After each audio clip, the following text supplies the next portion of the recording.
Hello friends, welcome to Gayers education. Top कन्सेप्टमध्ये आपण आता बघणार आहोत distance or path travel. Last top कन्सेप्टमध्ये आपण डिस्कस केलं डिस्प्लेसमेंट.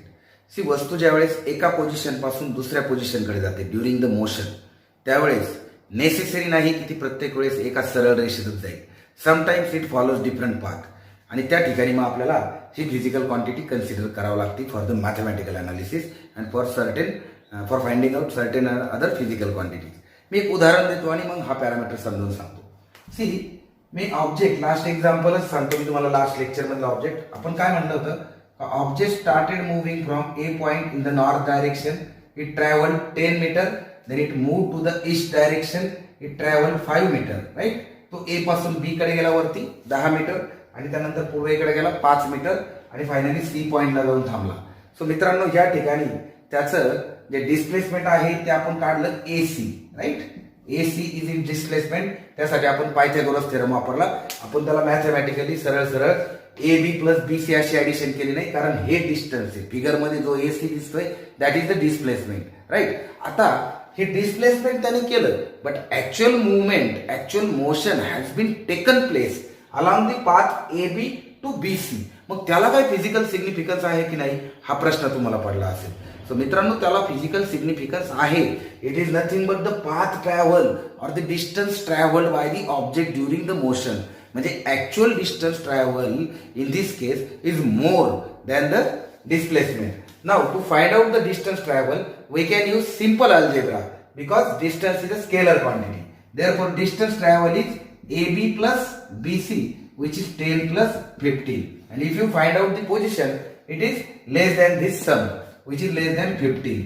Means इथं आपण काय कन्क्लूड करू शकतो, the difference between distance and displacement. So during the motion, actual path travel by the object is called as distance travel or path travel. It is a scalar quantity. It is always positive. It cannot be zero. Like हे object जर फिरून परत इथं zero आलं तर परत original पोझिशनला आलं तर डिस्प्लेसमेंट झिरो होईल. बट डिस्टन्स किती होईल, this side plus this side plus this side plus this side. म्हणजे distance is never zero. It is always positive. Then it is a scalar quantity. We have to use normal algebra for its addition, subtraction और whatever. Then the most important thing is this distance can be equal to displacement in one case only. If the object travel in a straight line, like तो A पासून निघाला B पर्यंत आला, ठीक आहे, या दरम्यान त्याने डायरेक्शन बदलली नाही. मग आता path is equal to AB and displacement is equal to AB. This is the only case where the distance is equal to displacement. म्हणजे जर ऑब्जेक्टने ड्युरिंग मोशन डायरेक्शन बदलली नाही तर त्याचं डिस्टन्स आणि त्याचं डिस्प्लेसमेंट सारखं असतं. In all other cases the distance is always more than the displacement of object. ठीक आहे. So this is about our motion parameter. मग हा डिस्टन्सचा आपल्याला फायदा कसा होतो. डिस्टन्सचा किंवा पाथच्या माहितीनुसार what we can find is we can find out the speed of the object, right? The actual speed which the object has followed, which the object has taken during the motion, त्याची माहिती आपण काढू शकतो. आणि overall सगळ्या पाथची आपल्याला path लेनची माहिती तिथनं मिळते. आता डिस्टन्सवरचे प्रॉब्लेम सॉल्व्ह करायला आपल्याला प्रत्येक वेळेस असे स्ट्रेट लाईन वगैरे मिळतील असं काही नाही. समटाइम्स आपल्याला कर्व मिळेल. लाईक एक फेमस एक्झाम्पल सांगतो मी तुम्हाला.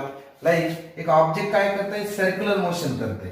समजा याने इथून ए पोझिशन पासून मोशन चालू केले अँटी क्लॉकवाईज डायरेक्शनने, आणि तो बी पोझिशनला येऊन थांबला, आणि प्रश्न विचारला की ह्या केसमध्ये डिस्प्लेसमेंट किती झालं आणि डिस्टन्स किती ट्रॅव्हल केलं. मित्रांनो, यू विल नॉट बिलीव्ह, पुरा 11वीला जातात 12वीला जातात तरी या प्रश्नाचं उत्तर चुकवतात, कारण डिस्प्लेसमेंट आणि डिस्टन्स मध्ये फरक कळत नाही. ठीक आहे, तर फरक समजून घ्या. हे सर्कलचं सेंटर आहे. See what is displacement. It is the shortest distance between two position. हे टू पोझिशन्स कोणत्या ऑब्जेक्टच्या, ही इनिशियल पोझिशन, त्याने ट्रॅव्हल केलं, तो कुठे येऊन थांबला, फायनल पोझिशन बी ला. So this is the shortest distance which is nothing but diameter of circle. So displacement किती झालं या केसमध्ये, displacement is equals to 2 times radius. इधर r is equal to radius मानली तर. Now what is the distance travel. तो actually path कोणता follow केला, हे हाफ सर्कल, तो इकडनं येऊन इथं थांबला. मग पाथ ट्रॅव्हल किंवा डिस्टन्स किती झालं या केसमध्ये, that is equals to half the circumference, म्हणजेच पाया. ठीक आहे. सो हा असा फरक तुम्हाला इथे करता येईल. अँड अगेन डायरेक्शन मध्ये डिस्प्लेसमेंटला डायरेक्शन असते, whereas distance don't need any direction and all. So this is about our top concept, distance और पाथ ट्रॅव्हल. ठीक आहे. याचे डिटेल प्रॉब्लेम सॉल्व्ह करण्यासाठी तुम्ही डिटेल लेक्चर जे आहेत गायरस एज्युकेशनचे ते अटेम्प्ट करा मोशनवरचे. If possible, if you are near to us, join our classes and learn the physics in detail. ठीक आहे. ओके. सो नाव नेक्स्ट लेक्चरमध्ये मी पुढचं मोशन पॅरामीटर एक्सप्लेन करणार आहे. So don't miss the lecture, subscribe the channel. Thank you.